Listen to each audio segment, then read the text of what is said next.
All right, we're live. We're live. And we immediately have a call. Do we really? Okay, well, let's find out who's on the line. We're going to let them know that we will. Well, let's find out. All right, hold on a second, caller. Give us 1 second. That was a little... This is Strong Island Scene, by the way, folks. Welcome back. This is Strong Island Scene. It's been a month, and I'm hearing myself. What is that all about? All right, let me work on that. This is part 2 of Working Out the Bugs, folks, of a very popular, well-received program that we started a month ago, the first Wednesday of each month for the time being, called Strong Island Scene. I'm Jimi Lalumia, and this is Bobby Serra, CEO of all things Strong Island, sitting next to me. I'd like to start by thanking everybody for their support, because we weren't really sure what was going to happen, and then suddenly, within a matter of days, we had just about 1,000 views on Ustream viewing the finished product. We had some difficulties receiving calls and receiving text messages last time, and we apologize for that. But yeah, but we should be really good this time. So yeah, we should be. But there's a lot of things that I think will be great. There's a lot of things that could go wrong. I got great response from people. They just loved it. So we are going to continue. The first thing I need to bring to your attention. Hold on, let me see if somebody. Let's see who's on the line. Is there a call on the line? Yes. Okay. All right. Well, sorry about that. We weren't okay. We weren't expected for such the quick call. So. Well, you know what? This is a freewheeling show. So who's calling? Anne Leighton. Anne, hi. Hi. Good to hear from you. Wow. Up and at 'em. Hi, guys. Anne Leighton is a well-known and very successful publicist, and one of the things I just said, and. Oh, you did? Now, Anne, not to be confused with and, if you watched that first episode, which I know you did, I Yes. said and constantly, as opposed to and, in addition to. And Mr. Serra was fumbling with his pen constantly. I need my pen. And said, back in the day, about 9,000 times, we took mental notes. What was your summation of the show, young lady, as a seasoned showbiz veteran? I thought it was pretty fun. I really like when you talk about Jennifer Lopez, and because I'm from the Bronx. How's that? Oh. Okay, cool. Thank you. Thank you. Well, Anne, nice to meet you. My name's Bobby. And, Hi, Bobby. With Serra. How are you? Good. Jimmy has told me a little bit about you, so I'm excited to hear more. We are Velvet Rope veterans, and the Velvet Rope is an industry message board that has had its ups and downs. Julie Gordon is still running it, is she not, my dear? Yes, Flash Gordon is running it. Yes, and we love her, and we love the Velvet Rope, and it becomes, like any message board, an integral part of life itself, and we spend an awful lot of time on there. Yeah, you guys do. I spend more time, I have to admit, on a site called Facebook, which I don't know if anyone's heard of that. Yeah, we're on there also. We're on there also, as you well know, by my 9,000 entries when it's my day off, and I just live attached to Facebook. So, Anne, I want you to, first of all, get in a few plugs, because what else is the entertainment business without plugs? So tell us what some of your current projects are. Okay, I'm working on a new album from a gal named Vonda Shepard, who I'm sure you know Absolutely. from Ally McBeal. Right. Mm-hmm. But she's also an amazing piano player and singer, and her new album solo is all piano. It's Vonda and her piano. So people are going to love that. And I've got a band called Smithereens who I'm working on a record deal with a great shred label. The Smithereens is actually a great jam, progressive rock fusion band with a little funk in them.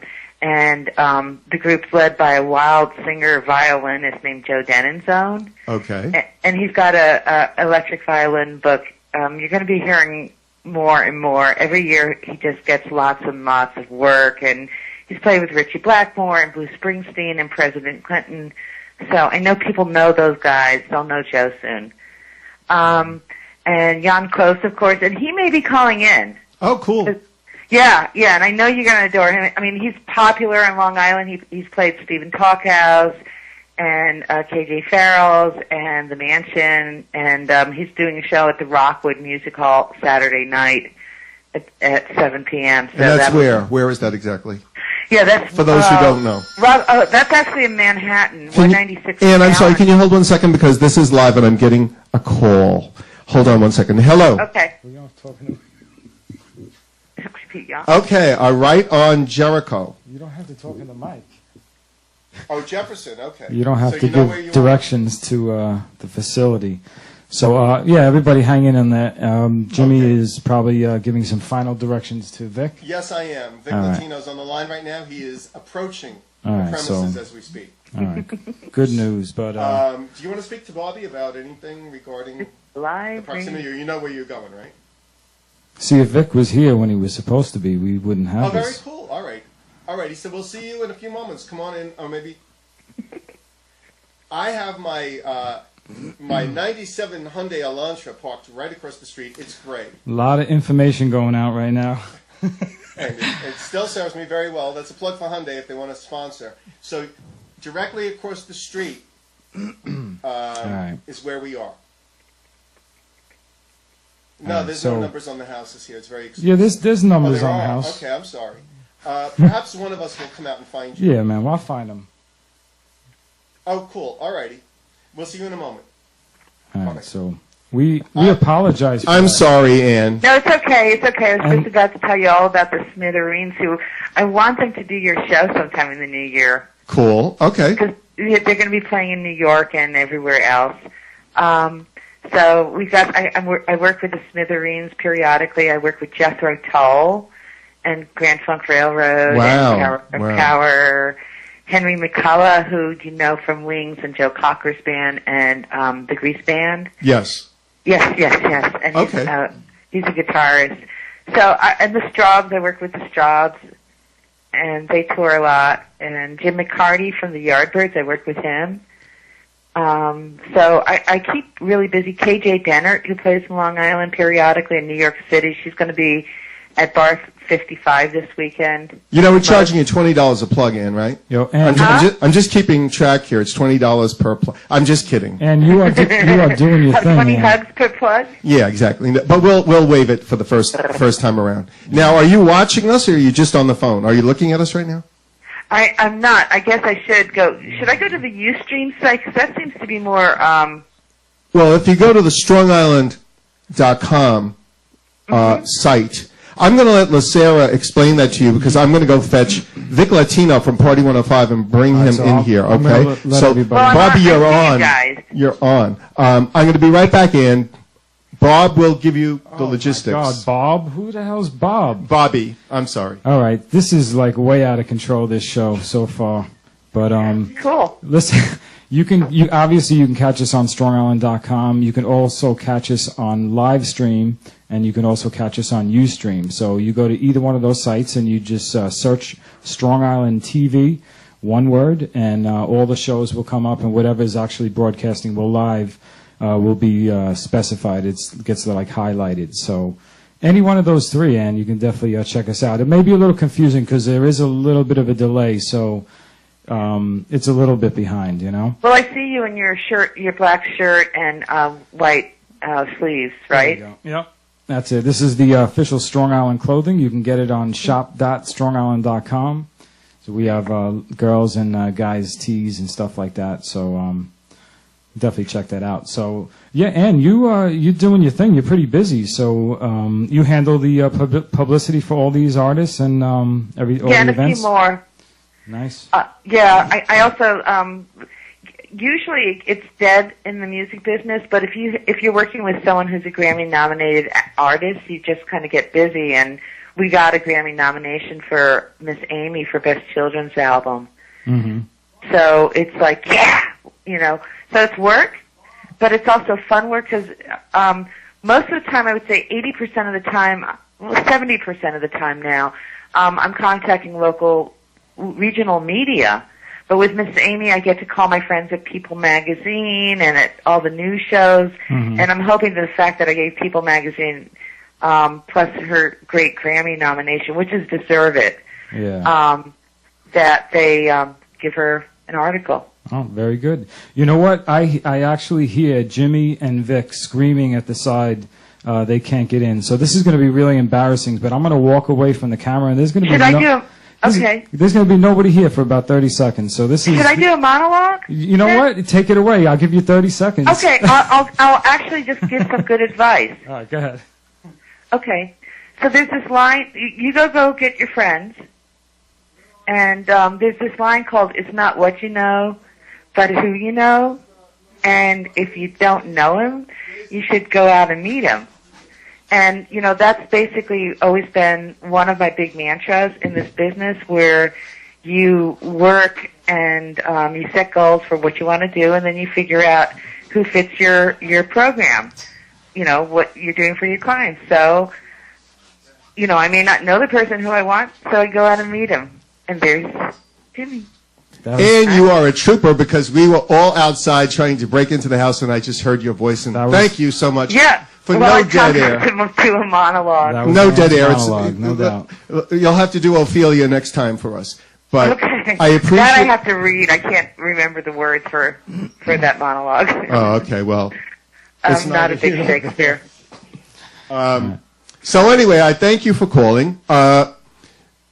If you want to call back a little bit later on, because as you can see, this is a very freewheeling enterprise here to talk about publicity. This is still a work in progress, obviously. Okay. But I love you. I thank you for calling in. And if people want to contact you regarding publicity, did you do that during your monologue while we were outside trying to break in? Well, how do people get a hold of you? Sure. I guess you can connect with me at ANNE LEIGHTON AnneLeighton.com. Right. And there is an E at the end of Anne. Yes. So there you go. Which is why Bobby said Annie called. Yeah, I know. Not realizing that there's an A in there, like Annie gets your promo. But thank you so much. Well, go get your guest, and I'll. We did. We fetched him direct from Party FM, Party 105, the party station. If you're going to stick around and listen, and you want to call back in a little bit and see what's going on, we're going to talk a little radio with Vic. We're going to administer as a sedative to Mr. Serra from all this excitement. Yeah, this show is just out of control. And his neighbors with me screaming out, and it's the holiday time. We had a few. We had a few. Right. But thank you, Anne. I adore you. We're going to be talking more. All right? Now go look at us and tell me what you think of what I'm wearing right now. Oh, I like your arms. I like muscles on men. So there you go. Oh, so you're looking right now. Yeah, she's I like when people look. Okay, thank you, darling. Bye-bye. We'll speak to you before you know it. Bye-bye. Well, without any further ado, where are we going to put him? Where's he going to go? We have a very handsome, distinguished, and extremely brilliant young man in our presence right now. But before we bring him on, I have Vic Latino from Party FM who's going to come and join us. Vic, would you please come and join us right now? Isn't this funky? Like better than Kimmel. Isn't this funky? Vic Latino, ladies and gentlemen. This is better than Jay Leno. Gosh. Exactly. Look at this. Well, same initials, It's so funny. It's like, I think I started my career in this room. Really? That's right, your recording career. Right? I Exactly. started part of my career in this room. So. Wow. Memories. Wow, yeah, look at you. It's been a while. Now. I think the last time I was here was with Mr. Vegas. Yeah, that's exactly. Theo, Mr. Mr. Vegas. That was back in like 1997, 98? 97, 98, wow. I think. Yeah. That was a while ago. Yeah. What are you going to do? Jeez. We're going to fish out that little mini cassette that he brought to the Record Connection. I think it was a mini cassette or something for Hey DJ. Hey DJ was the track, right? Jeez. I remember this place. All right, Vic's reminiscing right Vic now. Latino, this is your life. This is your life. This is my life. Now, let's just do a little historical update for folks that are really not familiar. I can't imagine. Wait, I want to before we start. I should have done this, but I got here late because there was traffic on Sunrise Highway. Go right ahead. Can I send a tweet out telling people where to watch? By all means, go absolutely do what you got to do. It would have been great if we had a cam outside so you could watch me and young Latino trying to scale the walls to get back. That was ridiculous. All right, just go to strongisland.com, and it's right there, right on the front page. Can't miss it, and there's a chat box. Scroll down to where it says TV, right? Yeah, it's the first video you see coming down. You guys have your Twitter accounts? Yes, we do. What is it? Yeah, that's at Strong Island NY. Again, we'd like to thank Anne Leighton for keeping us from having dead air during our. Hi, Anne. Yeah, that worked out good. My Twitter, it's Jimi Lalumia. JIMILALUMIA. There you go. Anything goes on this show. Anything went on this show. Tweet. So, if you want to speak to Vic Latino, if you have anything to say to him, by all means, join us on the various 516-945-9099 and Skype, strongisland.com, and all sorts of Facebook and Twitter and what have you, because I know for the first installment we had a series of mishaps and malfunctions of people getting through. Yeah, and definitely hit up that chat box, and also shout out to Thunders. Live stream chat. Really? And what's that all about? I don't know. He says, Jimmy, talk about Cherry. Oh, okay. Well, I didn't know if you were talking about Thunders, the bar in Huntington, or if you're talking... That's their screen name, so they're just shouting. Oh, okay, so I know who that is. That's probably Gus from Punk Globe magazine, I would imagine. And he's making reference to Johnny Thunders from the New York Dolls. Speaking of which, MVD Video did send me a copy. Our cameraman isn't zooming in on this because we don't have a cameraman. But a brand new New York Dolls compilation DVD on MVD Visual. Thank you, Clint, for sending me a copy. I'm putting it on eBay as soon as I get home. Historic punk band. Great video. The roots, the foundations of punk, which, as you know, is one of my many forms. Anyway, Vic Latino. I sent out my tweet. All right. Vic Latino. He's on Long Island, then he's off Long Island, then he's on Long Island, then he's in Manhattan, then he's on Long Island, and wherever he goes, people are talking about him. An extremely successful lad who I believe, refresh my memory if I'm wrong, did a homecoming parade for Sachem High School broadcast, or no? From the Record Connection? Or yeah, no? Yes. That was, geez. That was when you were in the Hawkins Avenue, the original next to the gas station location. Yeah. And this young. That's when DJs used vinyl. That's when DJs used vinyl. Remember that? This is your life. But you know, the funny. I'm going to tell you a funny story real quick. This weekend I'm taking stuff out of the attic, and my daughters were helping me, and my 13-year-old and my 9-year-old were helping me, and there was one corner of the attic where I had all my tour cases from back in the day, you know, like the fluorescent orange one and yellow one and blue one and silver one. And they're like, what are those? I was like, oh, Daddy used to travel on the planes with them things. And, you know, we used to take, those have records in them. What are records? Mm-hmm. And then I opened it up and they were fascinated by these things. They were like, Dad, these are giant Frisbees. Exactly. Well, for many people they are. But actually, as you know, vinyl is enjoying a little bit of a research these days with the kids. Yeah, no, it is. Whatever, for whatever reasons, physical product is always attractive. Of course.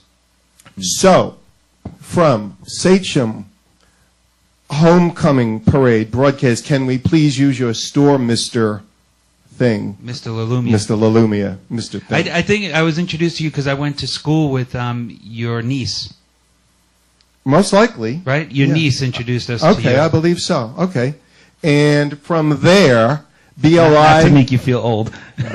You telling me that you've got 13-year-old daughters is making me feel old. Yeah. From there, BLI sidekick to Al Levine, right? Yeah, Al Levine. I was a sidekick on the night show at BLI with a guy named Tony the Tiger as well. Exactly. And then from BLI... to Party 105. Party 105 came along and just revolutionized radio, as I recall. Yeah, we created a dance format, like a dance and rhythmic. I mean, it was really the first rhythm station that incorporated dance and hip-hop full-time on the FM dial. I mean, Hot 97 at that time was playing hip-hop during the day, and Johnny Vicious and Scribble and Glenn Fisher would do dance music at night from the nightclubs. But Party 105, was doing it all day long, all night long. Mm-hmm. It was like the first place it started. And you aggressively broke records that nobody was playing. Yes. And that was actually... I'll never forget. I mean, those were the days when, Strictly Rhythm and Groovalicious and Nervous and those guys were releasing singles every 2 weeks. They would release a new single, and 1 out of 10 of them would make it. They would all make it on Party 105 because we just loved the music that was coming out of those labels, and then 1 out of 10 of them would make it on in New York City at KTU.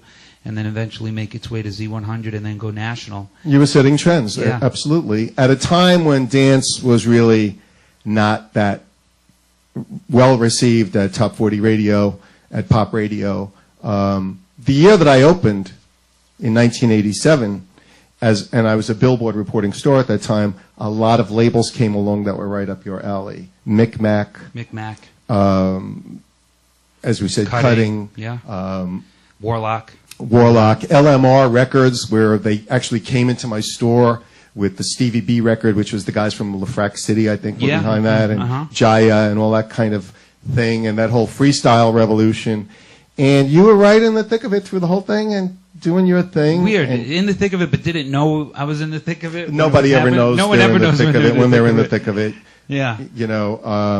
I get mail from the punk days, from the 70s, during my Death to Disco period with the Psychotic Frogs and doing Max's Kansas City and being on TV with Don Imus and all the stuff that we were doing back then, which people that came into the record connection were totally oblivious to any of my punk connections because that was already 1,000 years when you were busy being born. Mm-hmm. But when you're in the thick of it, sure, you have no fucking clue. Did I say fucking? Well, I'm not running for president anymore anyway. Last episode, I had decided to run on the Occupy Wall Street ticket. Oh, really? Yeah. They didn't have a leader. I figured you may as well have a leader. But, a month has passed and it's boring. So I am declining.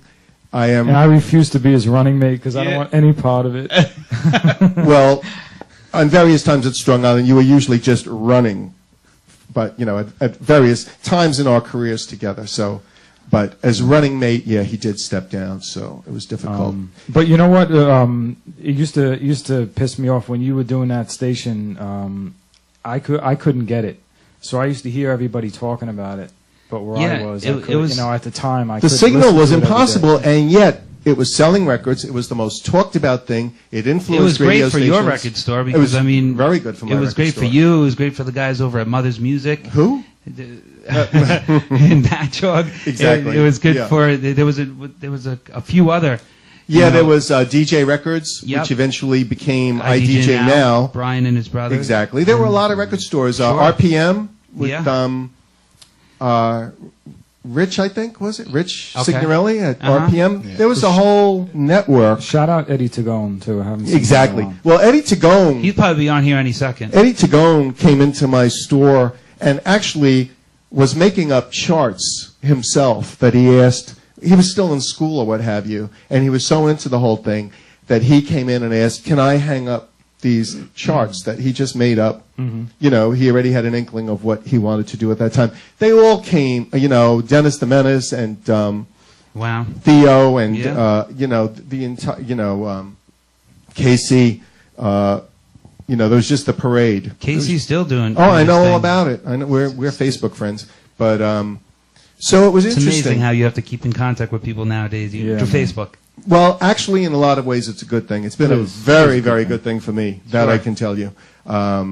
Getting fan mail and from Germany and Europe and doing TV specials for over there. But enough about me. So Latino establishes Party 105, sure. It becomes a superpower, and one day he wanders into the record connection and says... I think I'm going to Florida. Exactly. Yeah. Right, exactly. That was the first one because I had actually bypassed it in my mind. I was moving to KTU territory. Yeah, but they weren't, that was back in the day when I had white hair, and I remember I did interview at KTU, and Frankie Blue, who was the guy in charge at the time, said, you're a little too wild for this radio station right now, and too eccentric. So, I ended up taking a job in Orlando, Florida for the same company that owns BLI in Long Island, Cox. And we went down to Orlando and we started a party station there.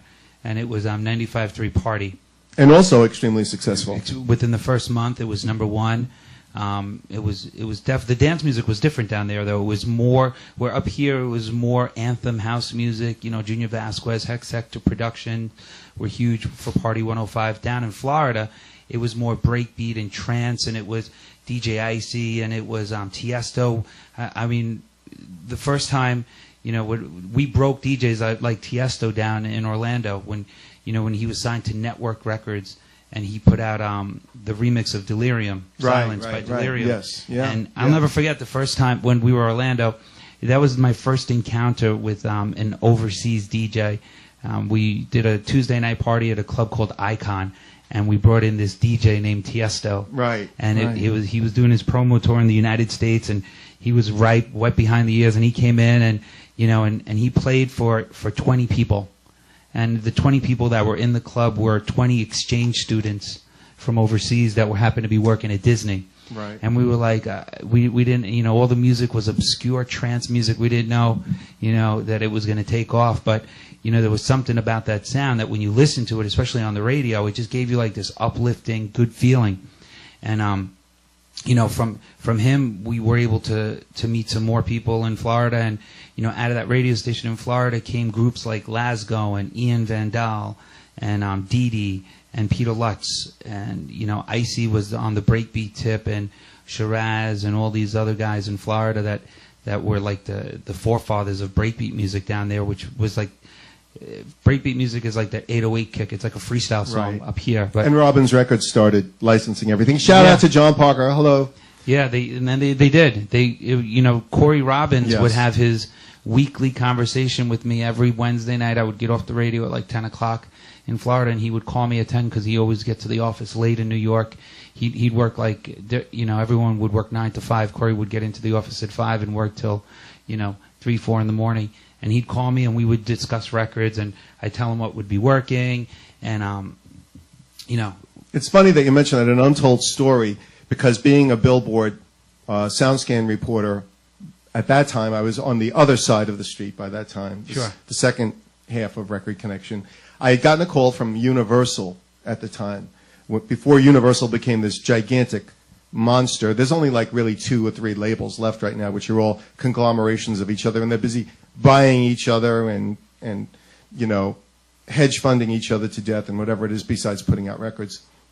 And they said, there's this record, Ian Van Dahl, Castle in the Sky, should we pick it up? And I said to the guy, really, it's getting, you guys I think were playing it as an import at the time possibly. I don't recall exactly.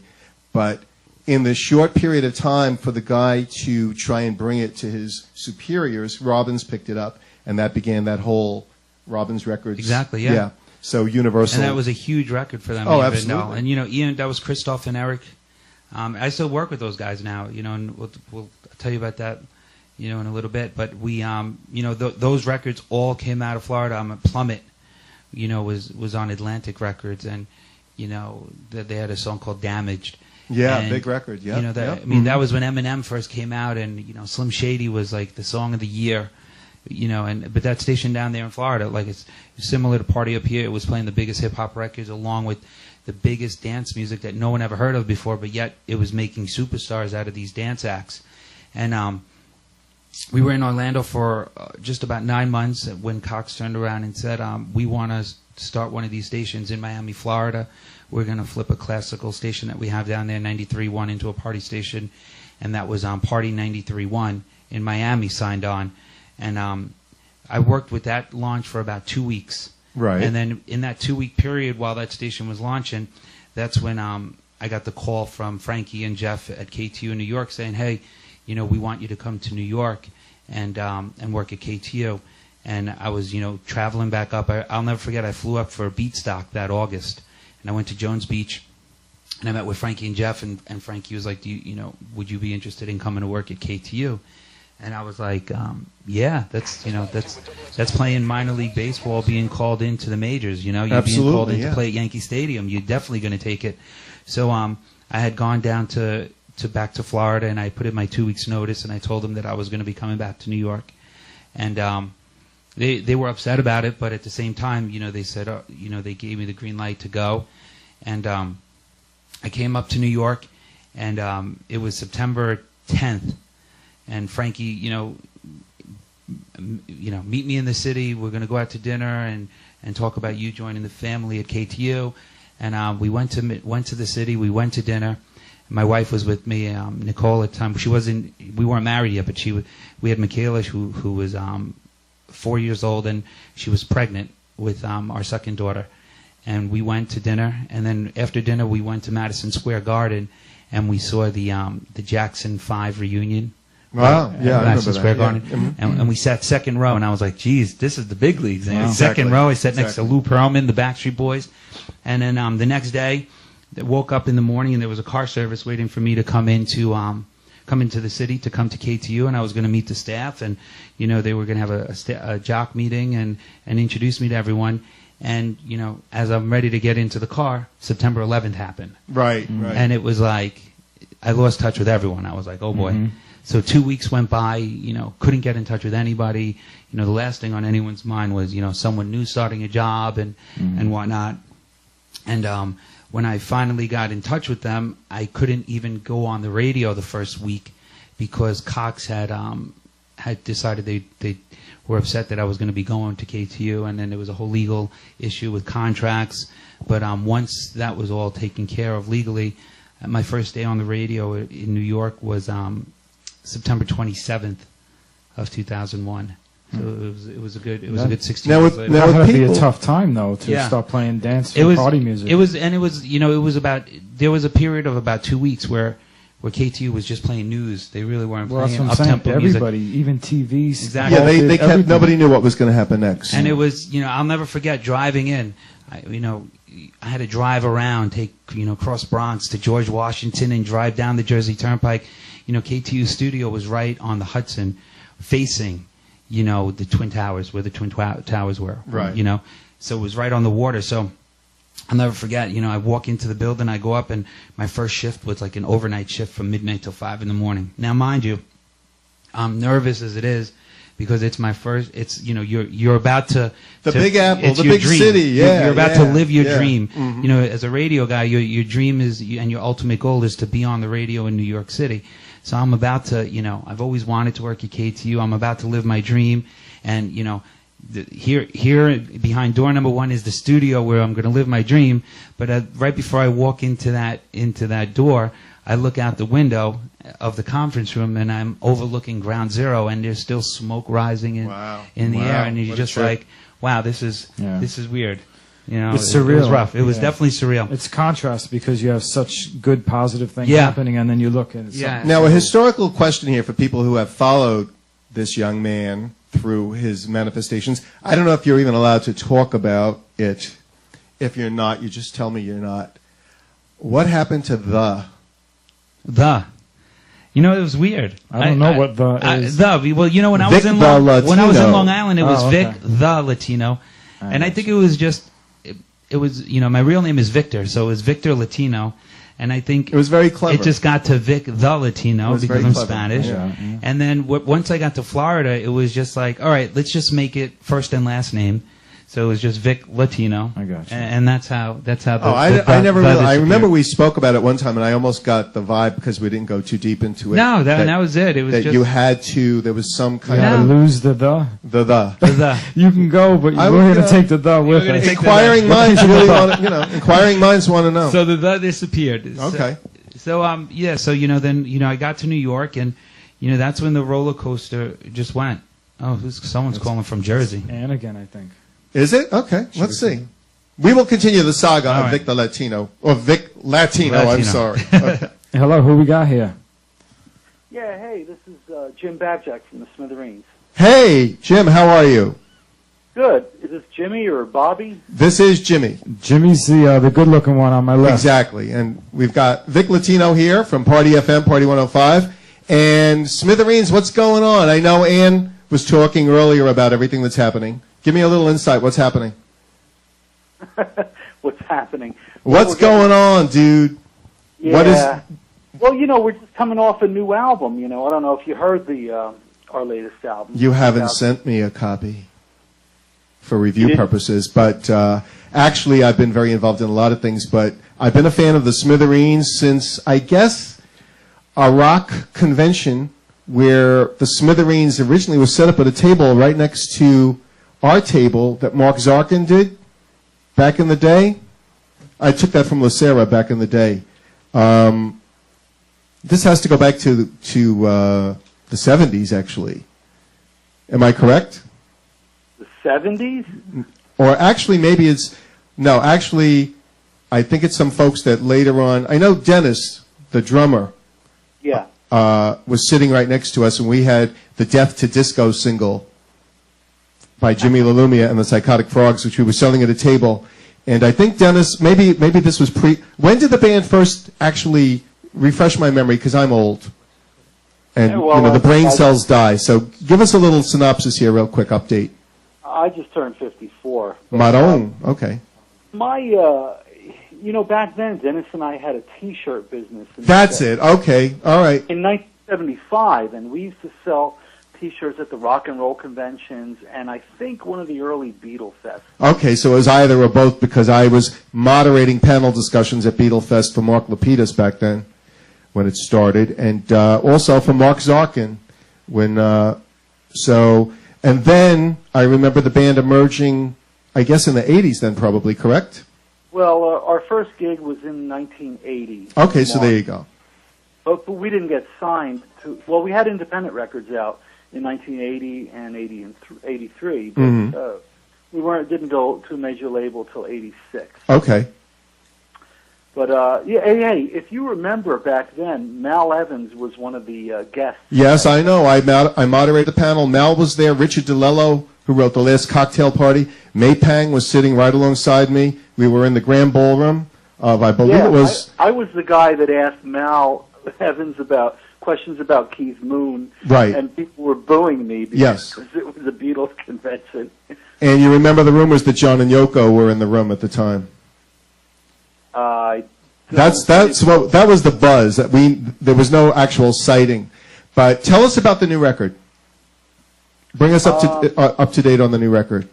Well, I couldn't hear it. Did you hear the new record? I have not heard it, in all honesty, no. Oh, man. I'm sorry. We got to get you a copy. Please do. Anne can accommodate that, and I can, elaborate on it more. I'm writing for Punk Globe magazine now, as well as Good Times out here on Long Island, and we can hype it up a bit for next time. If you get us a copy, maybe we can play it one day, and we can talk with him about it on the I didn't say anything about playing it. Well, I said... We'll have to consult with Vic Latino. He's got a rock station, too. We're going to get to that in a moment. Yeah. But actually, I look forward to hearing it. I've loved the fact that the Smithereens is still going and has been a mainstay in New York, and the East Coast for so long. And I look forward to hearing it. I work during the day as a nurse's aide. I have a day job. I take care of veterans, and so my life is balanced between reality and showbiz. Whereas once upon a time it was just the industry, and I'm liking this balance. It gives me a more stable thing. But I do look forward to the new release. Send me a copy. We'll take care of it. That's very interesting because I've been working a day job for 10 years now. Well, I've always had a day job, but not that was unrelated to the industry. This is the first time in a while. Right, me too. I'm in the corporate world, and people don't even know that I'm in a band where I work, which is truly amazing because I use my vacation time to go play with the band. So sometimes I'll come back, from a couple of days off, and I go, "How was your vacation?" I go, "Yeah, it was great." Are they occupying your street? How corporate are you? No, I'm not in the top one. Oh, all righty. Well, then we'll have to make room for you. As far as the album goes, you're going to love it, and I'm going to tell you love it because I haven't said this about an album since. I've never said it about any of our albums. Since your last one? No. I'm kidding. I'm kidding. No, I mean. Well, you know what? I'm going to email Anne right after the show, and we will make arrangements. I'll get a copy of the album. I look forward to hearing it, and we'll talk to you a month from now on the next installment. How's that sound? Okay. All righty, and thank you so much for calling. All right, take care. I look forward to hearing it. All right, take care, Jimmy. Thank you. Good talking to you. And now, Yes. we resume the saga of Vic Latino, who, Yeah, as you man. recall, taking some wild turns. here well, you today. know, it's that This kind of a chaos, show. It's a man. live It is show. Chaos. This is organized. This ain't even organized These chaos. are all different. This is great. These are all different parts of my life, and this right here has been an in and out part of my life since Yeah. So my interview will be in and out. since childhood. So you're used to it. KTU. Yeah. So we're at KTU, and then I stayed at KTU until about 2006. I think it was 2006. And while I was there, I that's where everything was on. The career was on steroids. It was DJ from 6 to 10 at night. On KTU. It was doing morning news on Good Day New York Fox, stuff on ABC. I started releasing compilation CDs, and I actually started DJing, I guess you would say professionally, I guess. Okay. We're doing clubs and stuff. And while I was at KTU, I released nine albums. And from Ultra Records, to Tommy Boy Records, Thrive Records. I remember we did a big promotion on the 80s thing Yeah. with your Billy Idol My abs. Billy Idol. Your Billy Idol these- abs on the cover. This is music Mix albums that you CDs, mixed. yeah, mixed Okay. CDs. It was other people's music all mixed together, and He at this point, which I think since he started, is a brand. Yeah. And a Yeah. very important brand, and the labels are very wise So to attach a brand. the first CD was 80s Now. We took all 80s remakes, and we put them together on a CD, and put it together. It was the first mixed CD that I had put together, which I think if I would have re-released that CD now, it would probably be the best selling out of all of them. And the second one was a Summer Vibe CD, which is where I tried to incorporate some of that Florida sound and the New York sound together. It was some breakbeat stuff and some New York house music and stuff, and that was out on Tommy Boy Records. And then after that second one on Tommy Boy, I got picked up by Ultra Records, and I went to I released Ultra Dance 5 with David Waxman. We both did that compilation together. After Ultra Dance 5, we did I did One Night actually Ultra Dance 5. Then I did Ultra Dance 6 with the Riddler, which was my biggest selling CD. I remember that, yeah. That one sold over, I think to date it's probably up to like 135, 140,000 units for an album. And from there we went to from Ultra Dance 6, I did One Night in NYC, which was just it was like my own brand, my own CD for Ultra. It was the last CD that I put out on Ultra before I got signed to Thrive Records. Thrive Records was out of LA at the time, and I did Thrive Mix 2 by myself. It was a 2 CD set, and each one of these CDs, what made it special, it had like an exclusive song that the only place to get it was on that particular CD. What made Ultra Dance 6 really special was that had when that CD came out, there was a song that was really popping in the clubs that Jonathan Peters had produced with Silver Logan Sharp called All This Time. Oh, yeah. And that was the Big only record. place to pick up the That's record right. was on Ultra Dance 6. So that took it through the roof. When I went to Thrive, One Night in NYC, it was a Cascada every time we touch. When I went to Thrive, it was a Madonna record that was on Thrive. I believe it was Music. I think it was Music was on Thrive Mix 2. And then I did Thrive Mix 3 on Thrive. And then I left Thrive and went back to Ultra. Okay. And then that was when I was just about to, leave KTU. And, what happened at KTU was there was a change in management. They were taking the station in a different direction. It wasn't the direction that I was comfortable in the last 6 years. So there was an opportunity for me to do more television at that particular time. And I had done Ellen at the time, her TV show. Right. And it was just I was at a good point. I really, I lived my dream. I did it for 6 years on the radio in New York City. And I was really at the point where I said, I just want to take a break. I was driving back and forth to New Jersey from Suffolk County, Long Island, 6 days a week. And I was working 6 days a week. And on the seventh day, I was, at the Jersey Shore doing, an appearance at Jenkinson's or Temptations Right. in So Seaside Heights or DJs in Belmar. So that was not really a break. You were just yeah, still, I was just burnt. So I said, I'm just not going to re-sign my contract, and I took a break. What had happened was subsequently right after I took that break, and the news got out that I was going to be doing my last show on KTU, and I was going to be leaving KTU. I was offered a job to do mornings at BLI, and so they had brought me in to go on the air, and they wanted me to. This was when I think Steve Harper was doing the morning show at the time at BLI, and then they just had Randy and Dana on by themselves, and they had brought me in, and I had gone in and I sat with them for like a week, and we were really close. We had a contract and everything was good to go, and I was like, something, I could do this. It's going to be close to home. I'll be in and out, and I'll have the entire day for myself. Right. At the time, I had I was still DJing. I was still releasing CDs. I was a partner in an Italian restaurant in Huntington called Matteo's. I had the nightclub in the Hamptons at this time in my life. So I was like, this is good. This works. Being on the radio in Long Island helps the Long Island businesses. So I'm going to do it.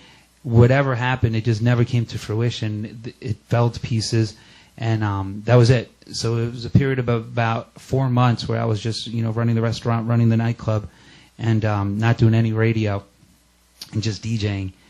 And then that's when I had gotten a call from John Caracciola and Ron Morey, the guys who owned Party 105, and they were in a deal to sell Party and 98.5, and the deal had fallen down, and the stations were destroyed. The guy who bought them and them, what had happened was before they sold them, they figured, let's just fire everyone, so this way, we'll make more money at the end of the sale because we won't have any expenses.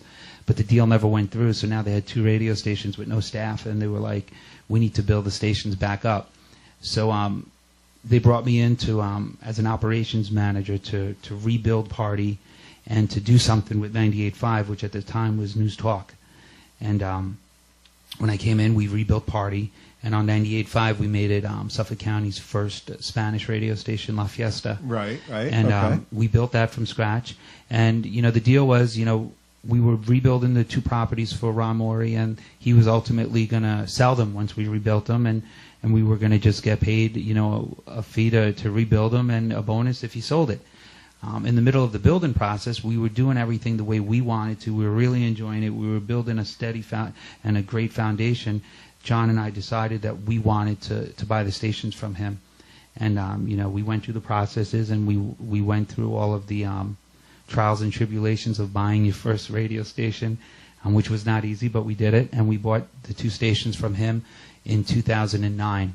And thus was born JVC, correct? And that's when JVC Broadcasting was born, John and Vic's company. Right. JVC. Very cool. And we're going to bring everything up to date now because the clock is ticking, because you now have rock stations. You have a super successful country So what station. we did was, we had the 2 stations, and, we just kept kicking ass, working 100 hours a week, doing what we have to do to build a company. This past January, we just bought WRCN, which is a 40-year-old classic rock radio station here on Long Island. And 96.1, we bought that from a guy named Al Canup and Barnstable Broadcasting. And, increasing our portfolio now to 4 radio stations on Long Island.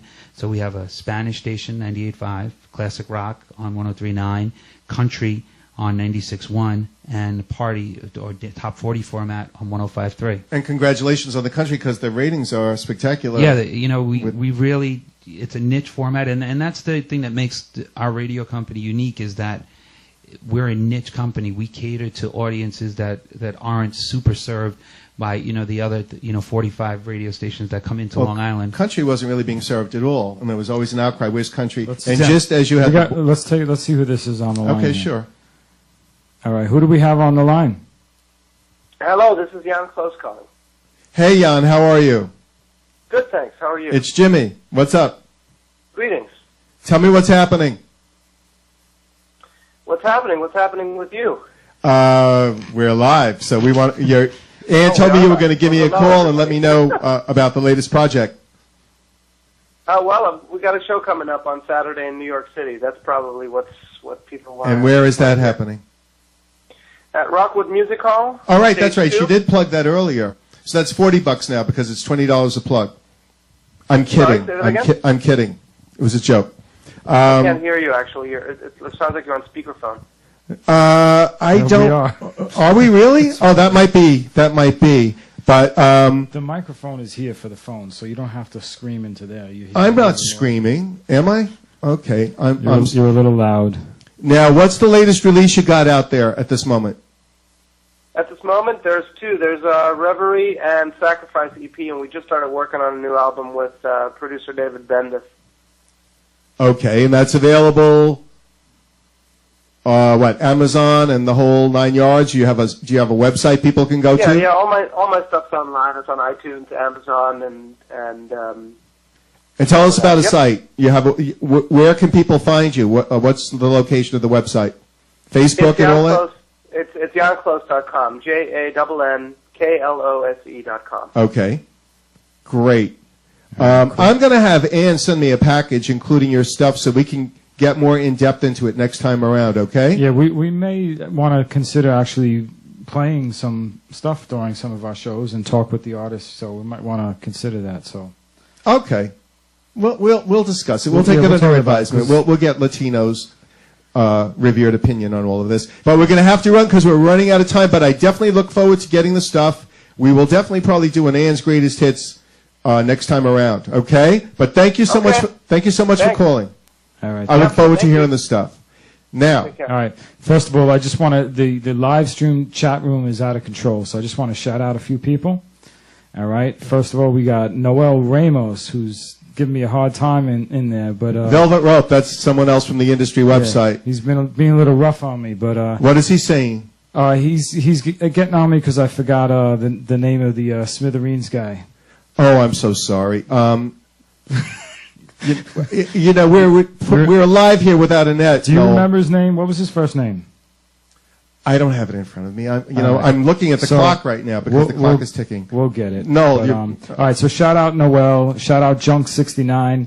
Shout out Thunders again, and everybody else in there. So keep it going, man. Yes. All And, right. and speaking of keeping it going, now we've got Latino here, and I noticed that you've noticed, Mr. Serra, someone who talks more than I do and who speaks Yeah, between the both of you, I can't get a word in. prolifically. Well, we planned it that way. Now, let's get to the important stuff. Party has recently undergone a transformation, music-wise. Why don't you tell me about that?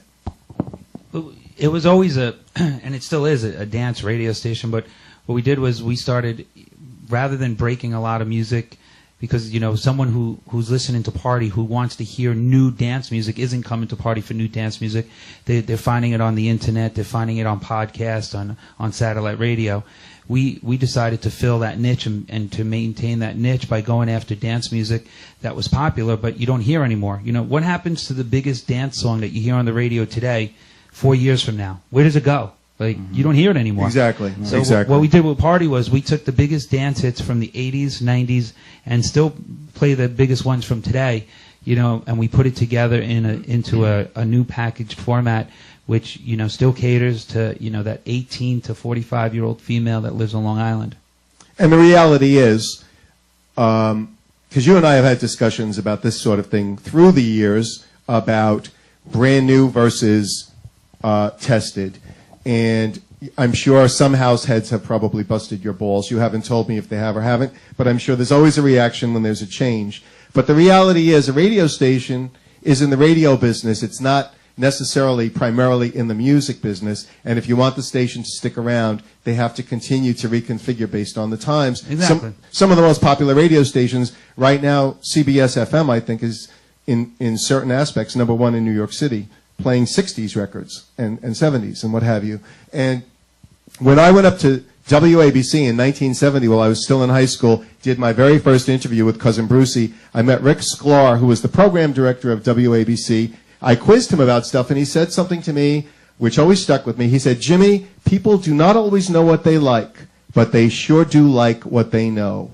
And you're playing a lot of stuff that people know. I've been hearing very positive things about what's happening right now. My congratulations to you Thanks. for another very bold move And I mean, it definitely was going into the summer, a you're rough going one because it is our flagship radio station. It's been around the longest, and anytime you mess with, you don't want to rock the boat on tradition and your heritage. There's a lot of people that grew up listening to Party and they expect it to live up to a certain standard. And the way we position ourselves is, the way you remember it growing up, that's what's there right now. The stuff that's going into the future, it'll still be there, but exactly. It's just, let it live for a while in satellite, let it live for a while in podcast, and then let it come to us. Like back in the day, a DJ used to have a record for weeks before it ended up on the radio, and then it became mainstream. Now with technology, it's, the saying flavor of the month is now flavor of the day. Exactly, exactly. And there's, like you said, there's so many options that you sometimes have to go with the least common denominator, which is not a bad thing, and it's what radio does, and you are in the radio business very successfully. But at the end of the day, radio. It is music, it is fun, but it is a business. We have bills to pay, we have employees to pay, we have, we have a payroll, and it does cost a lot of money to operate a corporation that has 4 radio stations. So if we're not making money, a change has to be made. The fortunate thing for us was, we just tweaked it a little bit. We added stuff that you haven't heard, in the last 10 years, rather than just changing the format totally. Which is refreshing. Which is what a major company will do. What determines the time to make a change? Is it all about ratings? Is it about... It has nothing to do with... Because you got to make money, right? So Yeah. you got to sell airtime to Exactly. sponsors. So when the airtime, when people aren't calling for as much advertisements, that something's not right. Exactly. If you have good ratings but nobody's buying airtime, You can have no ratings but still make a lot of money. Because the ratings are such a rough thing to judge a radio station by, because nowadays Arbitron gives people a little beeper, and it's called a PPM, right. And they carry it around in their pocket or their purse, and one of those little devices count for 10,000 people. So who's to say, Bobby, you forgot yours on your dresser because you woke up late. True. So now does that mean 10,000 people are not listening to the radio because Bobby left his beeper home? Or does that just, so it's really not something that you can actually base it. It's not reality. When your radio station is doing good. It's almost like when your show is doing good here on StrongIsland.com. You go out, people say, "Hey Bobby, I saw your show. Hey Jimmy, that was a great topic that you spoke about." People are watching it, Yeah. And then I can always tell when we have a good show, a lot of people are registering at the site. People Exactly. are liking the Facebook. So I don't necessarily see it in the viewers. I see it in a lot of other places too, but I know it's coming from there, though. Or when we have 1,000 individual hits in a few days from Yeah. a show that wasn't even promoted, which was the first That installment. That of was it. So, amazing. yeah. But so I can tell by the registrations and things getting looked at. So Young Latino, if we invite you back in the future, Yeah, we'll promote it. You'll visit? Yeah, we'll visit. You'll visit? You didn't think I was coming today. I know you didn't. We weren't sure. We weren't sure because it was kind of up and down, and you kind of have some attention deficiency at times. Oh, absolutely. You know what it is? I don't answer emails on Facebook.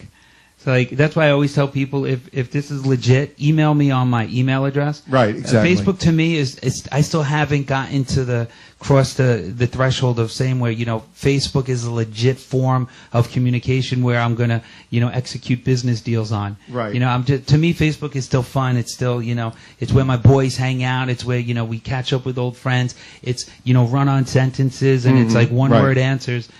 So I do want to thank Anne Leighton. I do want to thank the Smithereens. I do want to thank Mr. Close and everybody that called in. We run a very tight ship here. Can I come and DJ one night? Absolutely. Yeah, you got to come to one of the shows. We have a lot of shows actually. I'll let Vic know and the other people. By the way, Low Society, High Time, blues band, excellent, great stuff. I did see them when I hosted the Max's Kansas City Alumni Reunion on Delancey Street 2 years ago. It's out now. It's a CD. It's called High Time, Low Society. Check it out if you like the blues. And my good friend Chris Lim sent me a copy of I Was a Teenage Toya Fan. She was the female equivalent of Adam Ant in the UK in the 80s. Records never got released here. She's an iconic figure over there. Check his book out. It's great fun. All right. How's that for plugs? That's good. And, check out Party FM. Is it Party FM now? Party 105. Party 105, Vic Latino, still holding court. You're going to love it going into the summertime. This mix is going to kill anything that came before because there's something there for everybody who's ever been into dance music. Thank you, Vic Latino, for joining Mr. Serra. And last but not myself. least, just everybody check out all the shows during the week. Every Monday night from 7:30 to 10:30, we have the 8mm Mix Show. On Tuesday, we have the IHOP Radio Show from 8 to 10.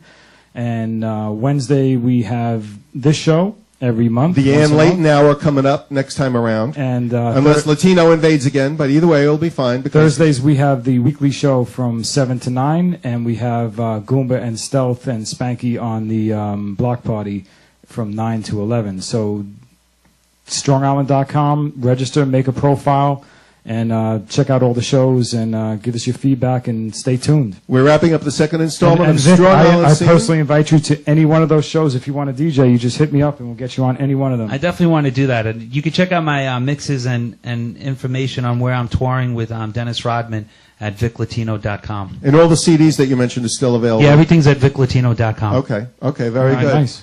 Pictures of That's it, Dennis yeah. running around naked in Ibiza with some girls, all that stuff. Okay, so there you go. That's something That's to it. look forward to. Thank you all. VicLatino.com, StrongIsland.com, Jimi Lalumia.com. I am Jimi Lalumia. I'm out there. I'm the oxygen. Actually, there is a .com for the punk stuff. Facebook, all my Facebook friends, thank you so much. We will be back the first Wednesday of January with another surprise guest. Yes, thank you all the viewers for checking us out. Good night. Happy holidays. Bye. Peace.